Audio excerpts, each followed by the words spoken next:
According to the World Health Organization, WHO, the prevention and treatment services for non-communicable diseases have been severely disrupted since the COVID-19 pandemic began.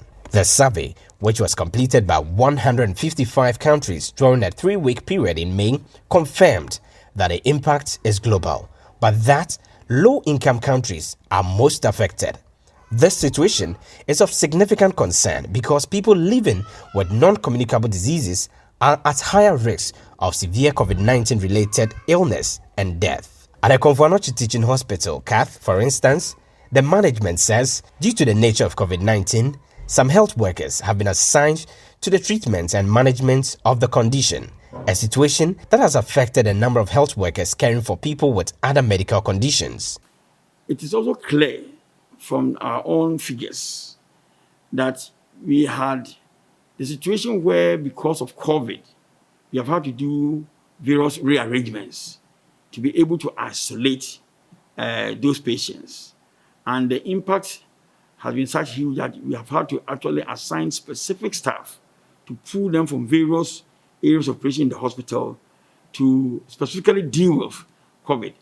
And it puts quite some strain on the system in terms of caring for other areas. Since the outbreak of COVID-19, health experts have warned that equal attention must be given to the treatment of other ailments, else serious complications or death numbers involving other diseases may go up. Checks at the Citi Teaching Hospital and the Citi Government Hospital in Kumasi show that attendance has reduced drastically. Managers believe the fear of contracting COVID-19 is partly to blame for this. Dr. Ohinebo Usudanso is the Chief Executive Officer of the Citi Teaching Hospital. Patients who would normally have come here on a very regular basis will reduce the rate at which they will come in here.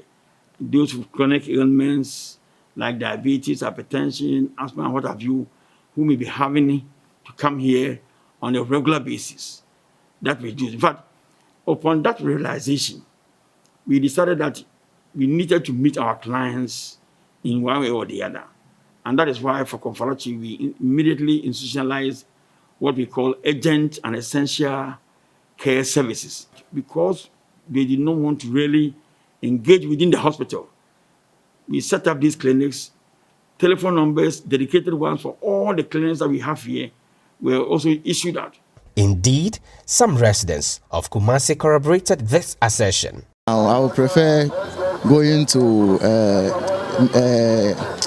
counter a medical seller to buy medicine than going to hospital because the restrictions are very high. The restrictions are high, so the government needs to educate the public so that we understand the COVID very well, so that when you're going to hospital, you feel comfortable and okay. If proper measure is put in place here, I can go. But at this moment there, I will not go to hospital. I'll go to drugstore and buy some medicine and drink. The medical superintendent of the Citi Government Hospital, Dr. Thomas Ejakupoku, says the trend is worrying. According to him, recent data at their facility shows that many sick people are deliberately refusing to visit hospitals until their conditions worsen. Now people are at home. It takes a long time before they come. And therefore they come with complicated case. Ordinary, they will come even with headache. Now they will stay at home because of the COVID and then come when it's more complicated. And we need to sustain our healthcare services. We must take care of patients. It is not only COVID that we are dealing with. We have our non-communicable disease, communicable diseases, and patient must come. Almost every day we have somebody who is coming to change a drug or coming for a new one. We have accidents and other things. Malaria is also on us. People need to come to hospital. So we must adjust to the system. According to the two managers, due to the cost of fighting COVID-19 and a reduced hospital visits, the operational costs have escalated. If you look at the overall impact of the COVID-19 on our services, you can see clearly, especially if you look at the input of resources, our operational costs has really escalated in multiple folds. And it's because we have had to bring on board various operational things that we did not have, in terms of reorganizing the triage area, where patients enter and you have to separate them by way of questioning and by way of the symptoms that they will show. Yeah, we are learning a lot of things about COVID, the way it is transmitted. But what the information we have now demands that we are well equipped before we go to see patients. And as we know, the system, even in advanced countries, they were finding it difficult getting PPEs. But we shouldn't rely on government only to buy these things for us.